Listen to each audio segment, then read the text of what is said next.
অধ্যায় 5 বৈজ্ঞানিক প্রমাণ প্রত্নতত্ত্ব কি যিশুর জীবনীকে নিশ্চিত করে নাকি বিরোধিতা করে। জেফ্রি ম্যাকডোনাল্ডের সঙ্গে আমার মধ্যাহ্নভোজে কিছু অদ্ভুত ছিল। তিনি সেখানে একটি কনফারেন্স রুমে টুনা মাছের স্যান্ডউইচ এবং আলুর চিপস খাচ্ছিলেন, উত্তেজনাপূর্ণ মন্তব্য করছিলেন এবং সাধারণভাবে আনন্দ নিচ্ছিলেন। একটি নিকটবর্তী কক্ষে একটি ডজন জুরি ভয়াবহ প্রমাণ শোনার পর বিরতি নিচ্ছিলেন যে ম্যাকডোনাল্ড তার স্ত্রী এবং 2 ছোট কন্যাকে নির্মমভাবে হত্যা করেছে। আমরা যখন আমাদের খাবার শেষ করলাম, আমি ম্যাকডোনাল্ডকে স্পষ্ট প্রশ্ন করতে নিজেকে আটকাতে পারলাম না, কিভাবে আপনি এমনভাবে আচরণ করতে পারেন যেন কিছুই ভুল নেই। আমি বললাম, আমার কণ্ঠস্বর বিস্ময় এবং ক্ষোভে মিশ্রিত, আপনি কি একটুও চিন্তিত নন যে সেই জুরিরা আপনাকে দোষী সাব্যস্ত করতে চলেছে? ম্যাকডোনাল্ড সাধারণভাবে তার অর্ধেক খাওয়া স্যান্ডউইচটি জুরি কক্ষের দিকে নাড়ল। তিনি হাসতে হাসতে বললেন, তারা আমাকে কখনো দোষী সাব্যস্ত করবে না। তারপর বুঝতে যে সেই শব্দগুলো কতটা বিদ্রুপাত্মক শোনাচ্ছে, তিনি দ্রুত যোগ করলেন, আমি নির্দোষ। এটাই ছিল শেষবার যখন আমি তাকে হাসতে শুনলাম। কয়েক দিনের মধ্যে প্রাক্তন গ্রিন ব্যারেট এবং জরুরি কক্ষের চিকিৎসক তার স্ত্রী কোলে এবং তার কন্যা 5 বছর বয়সী কিম্বার্লি এবং 2 বছর বয়সী ক্রিস্টেনকে ছুরিকাঘাতে হত্যা করার জন্য দোষী সাব্যস্ত হন। তাকে দ্রুত যাবজ্জীবন কারাদণ্ড দেওয়া হয় এবং হাতকড়া পরে নিয়ে যাওয়া হয়।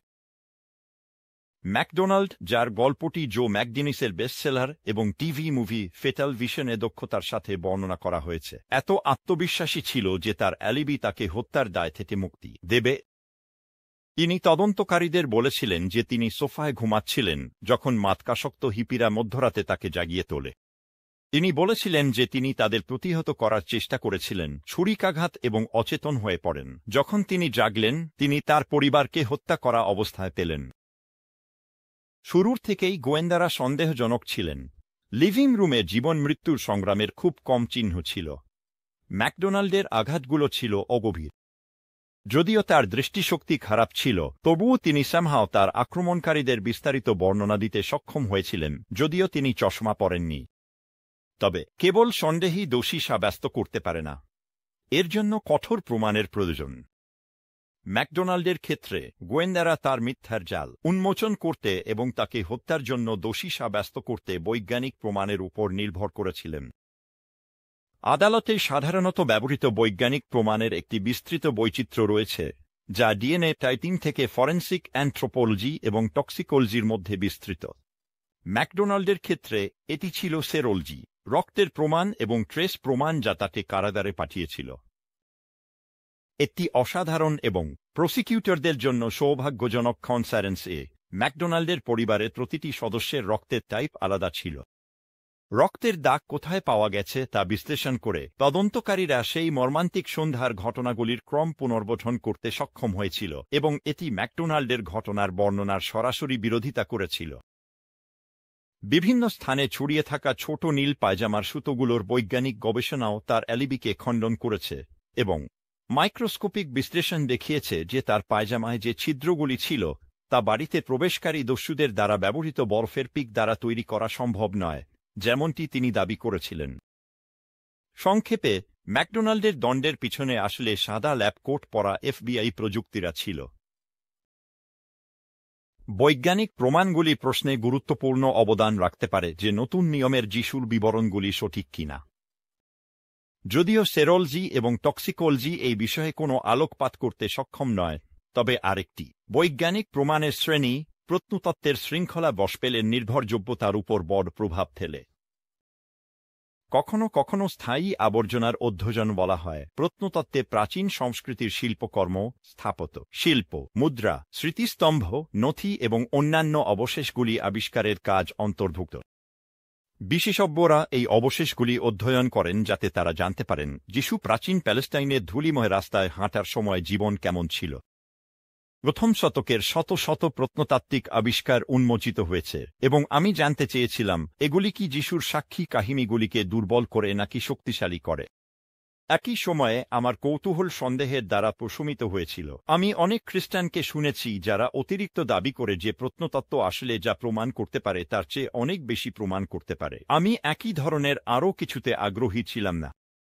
তাহলে আমি মধ্যপ্রাচ্যের ধ্বংসাবশেষের মধ্যে ব্যক্তিগতভাবে খনন করা একটি স্বীকৃত কর্তৃপক্ষের সন্ধানে বের হলাম, যার প্রাচীন আবিষ্কারগুলোর উপর এনসাইক্লোপিডিক জ্ঞান রয়েছে এবং যিনি প্রত্নতত্ত্বের সীমাবদ্ধতাগুলি স্বীকার করার জন্য যথেষ্ট বৈজ্ঞানিক সংযম রাখেন, একই সময়ে প্রথম শতকের জীবনের আলোকপাত করার উপায় ব্যাখ্যা করেন। চতুর্থ সাক্ষাৎকার জন ম্যাকরে, পিএইচডি। যখন পণ্ডিত এবং ছাত্ররা প্রত্নতত্ত্ব অধ্যয়ন করেন, অনেকেই জন ম্যাকরের ব্যাপক এবং নিরপেক্ষ 4-3-2 পৃষ্ঠার পাঠ্যপুস্তক প্রত্নতত্ত্ব এবং নতুন নিয়ম এর দিকে ফিরে যান। যখন arts and entertainment television network তাদের বাইবেলের রহস্য প্রোগ্রামের সঠিকতা নিশ্চিত করতে চেয়েছিল, তারা ম্যাকরেকে ডাকল।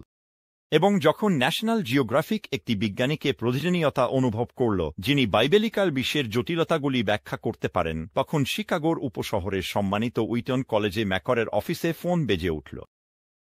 হেব্রু বিশ্ববিদ্যালয়, জেরুজালেমের খাও বেবোইকুয়ের আর্চাওয়াজি ফাইন্যান্স, ভ্যান্ডারবিল্ট বিশ্ববিদ্যালয়ের ডিভিনিটি স্কুল এবং শিকাগো বিশ্ববিদ্যালয়ে পড়াশোনা করার পর, যেখানে তিনি 1967 সালে তার ডক্টরেট অর্জন করেন, ম্যাকরে উইটন কলেজে 5 বছরেরও বেশি সময় ধরে নতুন নিয়ম এবং প্রত্নতত্ত্বের অধ্যাপক ছিলেন। তার প্রবন্ধ 160টি এনসাইক্লোপিডিয়া এবং অভিধানে প্রকাশিত হয়েছে। তার গবেষণা নিকট প্রাচ্যের প্রত্নতত্ত্ব সমিতির বুলেটিন এবং অন্যান্য একাডেমিক জার্নালে প্রকাশিত হয়েছে এবং তিনি পেশাদার সমাজে 9টি গবেষণামূলক প্রবন্ধ উপস্থাপন করেছেন। ম্যাকরে এছাড়াও এর একজন প্রাক্তন গবেষণা সহযোগী এবং ট্রাস্টি। জেরুজালেমের Albright Institute of Archaeological Research, American School of Oriental রিসার্চের একজন প্রাক্তন ট্রাস্টি, নিকট প্রাচ্যের প্রত্নতত্ত্ব সমিতির একজন ট্রাস্টি এবং বাইবেলিকাল রিসার্চ ইনস্টিটিউট দ্বারা প্রকাশিত আর্কিওলজি ইন দ্য বাইবিকাল ওয়ার্ল্ড এবং বাইবেলিকাল রিসার্চের বুলেটিনের সম্পাদকীয় বোর্ডের সদস্য। যতটা ম্যাকরে প্রাচীন বিশ্বের সম্পর্কে লেখা এবং পড়ানো উপভোগ করেন, তিনি ব্যক্তিগতভাবে প্রত্নতাত্ত্বিক খননগুলি অনুসন্ধান করার সুযোগগুলিও উপভোগ করেন। তিনি ইসরায়েলে কায়সারিয়া, সেফোরিস এবং হেরোডিয়ামে 8 বছরের সময়কালে খনন দলের তত্ত্বাবধান করেছিলেন। তিনি ইংল্যান্ড এবং ওয়েলসে রোমান প্রত্নতাত্ত্বিক স্থানগুলি অধ্যয়ন করেছেন, গ্রিসে খনন বিশ্লেষণ করেছেন এবং অ্যাপোস্টল পলের যাত্রার অনেক অংশ পুনরায় অনুসরণ করেছেন। 6 বছর বয়সে ম্যাকরের চুল রূপালী হয়ে যাচ্ছে এবং তার চশমা মোটা হয়ে গেছে, কিন্তু তিনি এখনও একটি অ্যাডভেঞ্চারের আবহ তৈরি করেন। তার অফিসের ডেস্কের উপরে এবং আসলে বাড়িতে তার বিছানার উপরে জেরুজালেমের একটি বিস্তারিত অনুভূমিক ছবি রয়েছে। তিনি মন্তব্য করেন, আমি এর ছায়ায় বাস করি। তার কণ্ঠে একটি আকাঙ্ক্ষার অনুভূতি ছিল যখন তিনি খননের নির্দিষ্ট স্থান এবং গুরুত্বপূর্ণ আবিষ্কারগুলি নির্দেশ করেন। তার অফিসে একটি আরামদায়ক সোফা রয়েছে যা আপনি একটি গ্রামীণ বাড়ির সামনের বারান্দায় পাবেন। আমি এতে বসে পড়লাম যখন ম্যাকর একটি খোলা গলা শার্ট এবং আরামদায়কভাবে পরা স্পোর্টস জ্যাকেটে অবলীলায় বসেছিলেন। তার ডেস্কের চেয়ারে লিন ব্যাক। তিনি পরীক্ষা করতে চাচ্ছিলেন যে তিনি প্রত্নতত্ত্বের প্রভাব বাড়িয়ে বলবেন কিনা। আমি আমাদের সাক্ষাৎকার শুরু করার সিদ্ধান্ত নিলাম তাকে জিজ্ঞাসা করে যে এটি নতুন নিয়মের নির্ভরযোগ্যতা সম্পর্কে আমাদের কি বলতে পারে না। সবশেষে ম্যাকর তার পাঠ্যপুস্তকে উল্লেখ করেন, যদিও প্রত্নতত্ত্ব প্রমাণ করতে পারে যে মদিনা এবং মক্কার শহরগুলি 6ষ্ঠ এবং 7ম শতকে পশ্চিম আরবিতে ছিল, তাতে প্রমাণিত হয় না যে মুহাম্মদ সেখানে বাস করতেন বা কুরআন সত্য। প্রত্নতত্ত্ব কিছু গুরুত্বপূর্ণ অবদান রেখেছে। তিনি শুরু করলেন, দক্ষিণ পূর্ব ওকলাহোমায় শিশু অবস্থায় যে ধীর ভাষায় কথা বলতেন সেটি বলার সময়, কিন্তু এটি অবশ্যই প্রমাণ করতে পারে না যে নতুন নিয়ম আল্লাহর বাক্য। যদি আমরা ইসরায়েলে খনন করি এবং প্রাচীন স্থানগুলি খুঁজে পাই যা বাইবেলে বলা স্থানের সাথে সঙ্গতিপূর্ণ, তবে এটি দেখায় যে এর ইতিহাস এবং ভৌগোলিকতা সঠিক, তবে এটি নিশ্চিত করে না যে যীশু খ্রিস্ট যা বলেছেন তা সঠিক। আধ্যাত্মিক সত্যগুলি প্রত্নতাত্ত্বিক আবিষ্কারের মাধ্যমে প্রমাণিত বা অস্বীকার করা যায় না। একটি উদাহরণ হিসেবে তিনি হাইনরিখ স্লিম্যানের গল্পটি উল্লেখ করেন, যিনি হোমারের ইলিয়াডের ঐতিহাসিক সঠিকতা প্রমাণ করার চেষ্টা করেছিলেন ট্রয়ের সন্ধানে। তিনি ট্রয় খুঁজে পেয়েছিলেন। ম্যাকর একটি কোমল হাসির সাথে পর্যবেক্ষণ করলেন, কিন্তু তাতে ইলিয়াড সত্য ছিল তা প্রমাণিত হয়নি। এটি কেবল একটি নির্দিষ্ট ভৌগোলিক উল্লেখে সঠিক ছিল। একবার আমরা প্রত্নতত্ত্ব কি প্রতিষ্ঠা করতে পারে না তার জন্য কিছু সীমানা নির্ধারণ করার পর, আমি নতুন নিয়ম সম্পর্কে এটি আমাদের কি বলতে পারে তা অনুসন্ধান করতে আগ্রহী ছিলাম।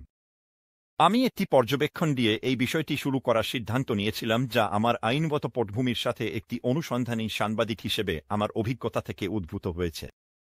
একজন সাক্ষী সত্যবাদী কি না তা নির্ধারণ করার চেষ্টা করার সময় সাংবাদিক এবং আইনজীবীরা তার সাক্ষ্যের সমস্ত উপাদান পরীক্ষা করবেন যা পরীক্ষা করা যায়। যদি এই তদন্তে প্রকাশ পায় যে সেই ব্যক্তির সেই বিস্তারিত তথ্যগুলো ভুল ছিল, তবে এটি তার পুরো গল্পের সত্যতার উপর যথেষ্ট সন্দেহের ছায়া ফেলে। তবে যদি সূক্ষ্ম বিবরণগুলি সঠিক হয়, তবে এটি কিছু ইঙ্গিত দেয়, যা চূড়ান্ত প্রমাণ নয়, কিন্তু কিছু প্রমাণ যে হয়তো সাক্ষী তার পুরো বিবরণে নির্ভরযোগ্য। যেমন, যদি একজন পুরুষ সেন্ট লুইস থেকে শিকাগো যাওয়ার একটি সফরের কথা বলছিলেন এবং তিনি উল্লেখ করেন যে তিনি স্প্রিংফিল্ড, ইলিনসে টাইটানিক সিনেমা দেখার জন্য ওডিয়ন থিয়েটারে থেমেছিলেন এবং তিনি কনসেশন কাউন্টারে কেনা একটি বড ক্লার্ক বার খেয়েছিলেন, তদন্তকারীরা নির্ধারণ করতে পারে যে স্প্রিংফিল্ডে এমন একটি থিয়েটার আছে কিনা, পাশাপাশি এটি কি সেই নির্দিষ্ট সিনেমা প্রদর্শন করছিল এবং তিনি সেখানে থাকার সময় এই নির্দিষ্ট ব্র্যান্ড এবং আকারের ক্যান্ডি বার বিক্রি হচ্ছিল কিনা। যদি তাদের ফলাফল ব্যক্তির দাবির সাথে বিরোধিতা করে, এটি তার বিশ্বাসযোগ্যতাকে গুরুতরভাবে ক্ষুণ্ণ করে। যদি বিবরণগুলি সঠিক হয়, তবে এটি প্রমাণ করে না যে তার পুরো গল্পটি সত্য, কিন্তু এটি তার সঠিকতার জন্য খ্যাতি বাড়ায়। এক অর্থে এটি হল প্রত্নতত্ত্বের অর্জন। ধারণাটি হল যে যদি একটি প্রাচীন ইতিহাসবিদের অপ্রধান বিবরণগুলি বারবার সঠিক হয়, তবে এটি ইতিহাসবিদের লেখা অন্যান্য উপকরণের প্রতি আমাদের আস্থা বাড়ায়, কিন্তু সেগুলি তত সহজে ক্রসচেক করা যায় না। তাহলে আমি ম্যাকারের কাছে তার পেশাদার মতামত জানতে চাইলাম, প্রত্নতত্ত্ব কি নতুন নিয়মকে সমর্থন করে নাকি ক্ষুণ্ণ করে যখন এটি সেই বর্ণনাগুলির বিবরণগুলি যাচাই করে? ম্যাকার দ্রুত উত্তর দিলেন, ওহো, নতুন নিয়মের বিশ্বাসযোগ্যতা বাড়ানো নিয়ে কোনো প্রশ্ন নেই। তিনি বললেন, ঠিক যেমন কোনো প্রাচীন নথির বিশ্বাসযোগ্যতা বাড়ে যখন আপনি খনন করেন এবং দেখেন যে লেখক একটি নির্দিষ্ট স্থান বা ঘটনার বিষয়ে সঠিক ছিলেন। একটি উদাহরণ হিসেবে তিনি ইসরায়েলের উপকূলে কায়সারিয়ায় তার নিজের খননের কথা উল্লেখ করলেন, যেখানে তিনি এবং অন্যরা হেরোড দ্য গ্রেটের বন্দর খনন করেছিলেন।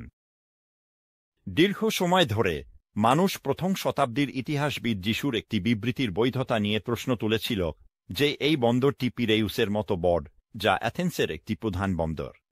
মানুষ মনে করেছিল যিশু ভুল ছিলেন, কারণ যখন আপনি আধুনিক বন্দরের পানির পৃষ্ঠের উপরে পাথরগুলি দেখেন, এটি খুব বড় নয়। কিন্তু যখন আমরা পানির নিচে খনন শুরু করলাম, আমরা দেখলাম যে বন্দরটি পানির নিচে অনেক দূর পর্যন্ত বিস্তৃত ছিল, যে এটি ভেঙে পড়েছিল এবং এর মোট মাত্রা সত্যিই পিরেউসের বন্দরের সাথে তুলনীয় ছিল। তাই দেখা যাচ্ছে যিশু আসলে সঠিক ছিলেন। এটি ছিল আরও একটি প্রমাণ যে যিশু জানতেন তিনি কি সম্পর্কে কথা বলছেন। তাহলে নতুন নিয়মের লেখকদের কি হবে? তারা কি সত্যিই জানতেন তারা কি সম্পর্কে কথা বলছেন? আমি আমার পরবর্তী প্রশ্নের লাইনে এই বিষয়টি পরীক্ষা করতে চেয়েছিলাম। চিকিৎসক এবং ইতিহাসবিদ লুক তার নামের উপর ভিত্তি করে গসপেল এবং কার্যবিধির বই রচনা করেছেন, যা একসাথে পুরো নতুন নিয়মের প্রায় 1/4 গঠন করে।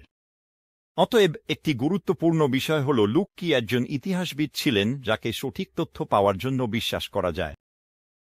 যখন প্রত্নতাত্ত্বিকরা তিনি যা লিখেছেন তার বিস্তারিত পরীক্ষা করেন, আমি বললাম, তারা কি খুঁজে পায় যে তিনি যত্নশীল ছিলেন নাকি অগোছালো?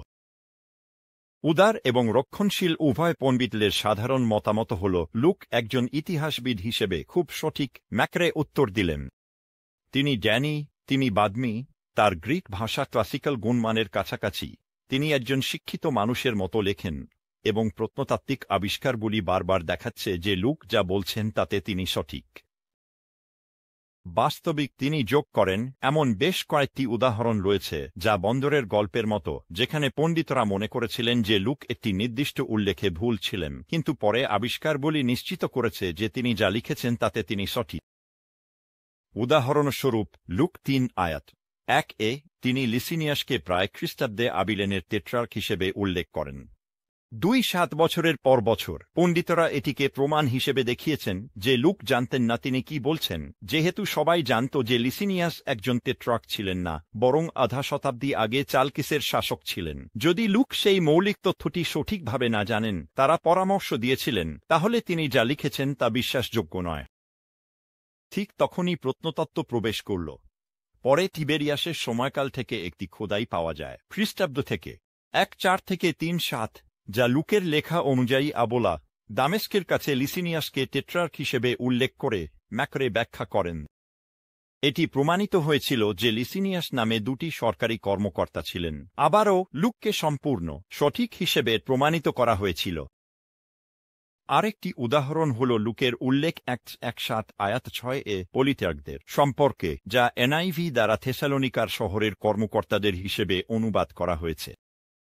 দীর্ঘ সময় ধরে মানুষ ভেবেছিল লুক ভুল ছিলেন, কারণ প্রাচীন রোমান নথিতে পলিত্যাগ শব্দটির কোনো প্রমাণ পাওয়া যায়নি, ম্যাকরে বলেন। তবে একটি প্রথম শতাব্দীর বাক্সে একটি খোদাই পরে পাওয়া যায় যা শুরু হয় পলিট্যাক্সের সময়।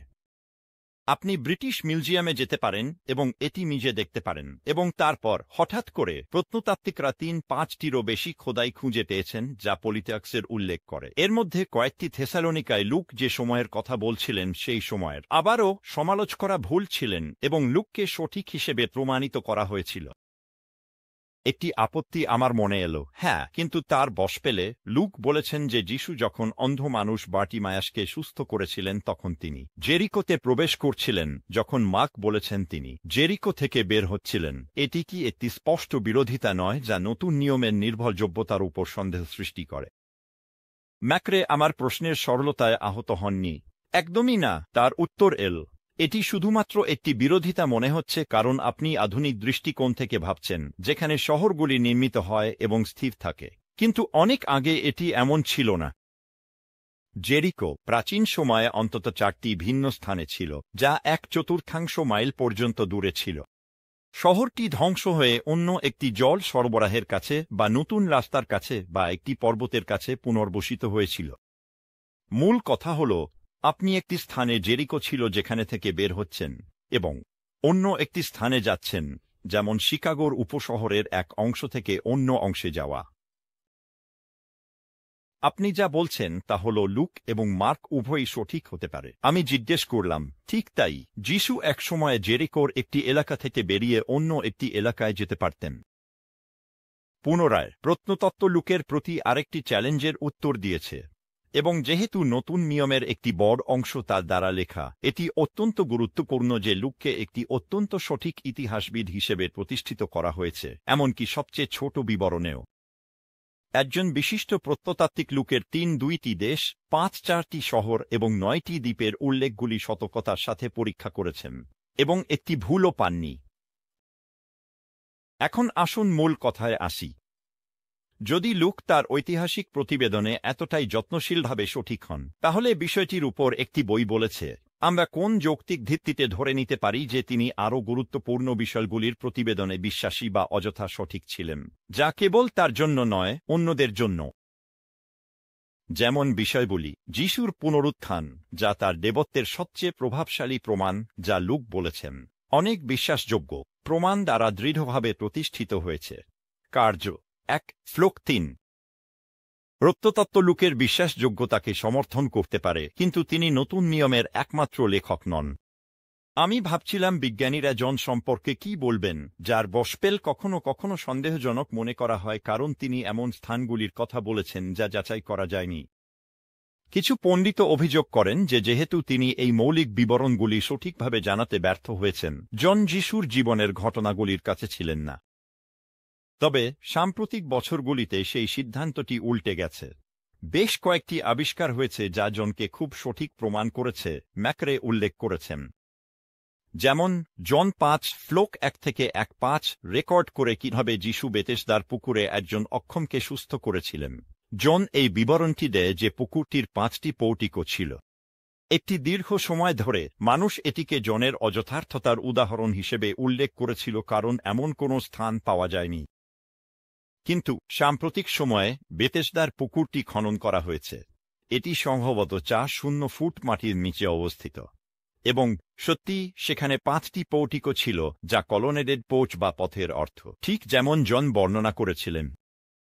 এবং আপনার কাছে অন্যান্য আবিষ্কারও রয়েছে। জন 9:7 থেকে সিলোয়ামের পুকুর, জন 4:1-2 থেকে জাকবের কূপ, জন 1:9-1-3 এ যিশু পিলাতের সামনে উপস্থিত হয়েছিলেন, এমন জাফা গেটের কাছে পাথরের পেভমেন্টের সম্ভাব্য অবস্থান, এমনকি পিলাতের নিজস্ব পরিচয়। এগুলি সবই জনের গসপেলের ঐতিহাসিক বিশ্বাসযোগ্যতা বাড়িয়েছে। তাহলে এটি সেই অভিযোগকে চ্যালেঞ্জ করে যে জনের গসপেল যিশুর পরে এত দীর্ঘ সময় পরে লেখা হয়েছিল যে এটি সঠিক হতে পারে না। আমি বললাম, নিঃসন্দেহে। তিনি উত্তর দিলেন, বাস্তবিকই। ম্যাক্রে পুনরায় উল্লেখ করেছেন যে ব্রুস মেডজগার আমাকে বলেছিলেন যে প্রত্নতাত্ত্বিকরা জন অধ্যায় 1:8 একটি টুকরো খুঁজে পেয়েছেন যা প্রধান পেপিরোলজিস্টরা আনুমানিক খ্রিস্টাব্দের সময় নির্ধারণ করেছেন 125 সালে। জনের কপি এই সময়ে এবং মিশরের মতো দূরবর্তী স্থানে বিদ্যমান ছিল তা প্রদর্শন করে। প্রত্নতত্ত্ব কার্যকরভাবে সেই অনুমানকে ভেঙে দিয়েছে যে জন 2য় শতাব্দীর অনেক পরে রচিত হয়েছিল যিশুর জীবনের পরে, যা বিশ্বাসযোগ্য হতে পারে না। অন্যান্য পণ্ডিতরা মার্কের গসপেলকে আক্রমণ করেছেন সাধারণত যিশুর জীবনের প্রথম বিবরণ হিসেবে লেখা হয়েছে বলে মনে করা হয়। অবিশ্বাসী মাইকেল মার্ককে প্যালেস্টাইনীয় ভূগোল সম্পর্কে অজ্ঞ বলে অভিযুক্ত করেছেন, যা তিনি বলেন যে এটি প্রমাণ করে যে তিনি যিশুর সময়ে ওই অঞ্চলে বাস করতে পারেননি। বিশেষভাবে তিনি মার্ক 7:3 উল্লেখ করেন। এরপর যিশু তীরের আশেপাশ থেকে বেরিয়ে সিডন হয়ে গালিলির সাগরের দিকে এবং ডেকাপোলিস অঞ্চলে গেলেন। এটি উল্লেখ করা হয়েছে। মার্ক বলেছেন যে এই দিক নির্দেশনা অনুযায়ী যিশু গালিলির সাগরের দিকে থেকে সরাসরি দূরে যাচ্ছিলেন। যখন আমি মার্কের সমালোচনা ম্যাক্রে উপস্থাপন করলাম, তিনি চিন্তিত হয়ে পড়লেন এবং তারপর একটি তৎপরতায় চলে গেলেন। তার শেলফ থেকে মার্কের একটি গ্রিক সংস্করণ বের করলেন, রেফারেন্স বইগুলো ধরলেন এবং প্রাচীন প্যালেস্টাইনের বড় মানচিত্র খুললেন।